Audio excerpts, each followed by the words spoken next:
நான் வந்து ஆக்சுவலாக 2006 டைமில் வந்து ஆனந்த விகடனில் வந்து உலக சினிமான்னு ஒரு தொடர் நான் எழுதிக்கிட்டு இருந்தேன். அப்போ என்னென்னா உலகம் முழுக்க இருக்கக்கூடிய பெஸ்ட் ஃபிலிம்ஸு கிளாசிக் ஃபிலிம்ஸ்லாம் என்னங்கிறத பார்க்குறதுக்கான வாய்ப்பு எனக்கு வந்துச்சு. அப்போ நான் தொடர்ந்து நான் பார்த்துட்ருக்கேன். அது எழுதும்போது ரொம்ப இன்டென்ஸாக அதை பார்க்க வேண்டிய ஒரு அவசியமும் அது வருது. அப்போ பார்க்கும்போது இப்படி உலகம் முழுக்க இப்படி ஒரு சினிமா இருக்குது, ஆனால் நம்ம சினிமா எப்படி இருக்குதுன்னு பார்க்கும்போது சம்மந்தமே இல்லாமல் ஒரு கான்ட்ராஸ்ட்டாக இருக்குது.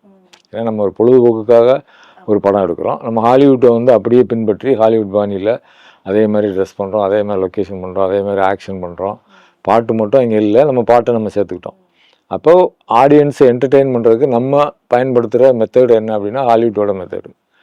உலகம் முழுக்க எடுக்கக்கூடிய சீரியஸ் சினிமா என்னென்னா யூரோப் சினிமாவுக்கு வேறு ஒரு மெத்தட் இருக்குது. அவங்க ஒரு கதையை எடுத்துக்கிட்டால் கதையை மட்டும்தான் சொல்லுவாங்க, எக்ஸ்ட்ரா ஒரு ஷாட் கூட வெளியில் போக மாட்டாங்க. ஆனால் நம்ம இங்கே சப்ளாட்னு ஒரு விஷயம் இருக்கும். ஒரு கதை மெயின் போயிட்டு இருக்கும்போதே ஒரு காமெடியன் இருப்பார், காமெடியனுக்கு ஒரு பேக்ரவுண்ட் இருக்கும், அவருக்கு 4 சீன் இருக்கும், அப்படி இருக்கும். அவங்க அப்படி கதைக்கு வெளியில் போக மாட்டாங்க. அப்போ இப்படி பார்க்கும்போது இந்த மாதிரி ஒரு சினிமா இருக்கே, நம்ம சினிமா இப்படி இருக்கே, இப்போ நம்ம ஒரு படம் எடுத்து பார்க்கும்போது அந்த சினிமாவை ட்ரை பண்ணி பார்ப்போம். ஒரு சீரியஸான ஒரு லிட்ரேச்சர் மாதிரி சீரியஸான ஒரு சினிமா எடுத்து பார்ப்போம் அப்படிங்கும்போது அப்போ எனக்கு வீடு காலி பண்ணக்கூடிய ஒரு சூழல் வந்துச்சு.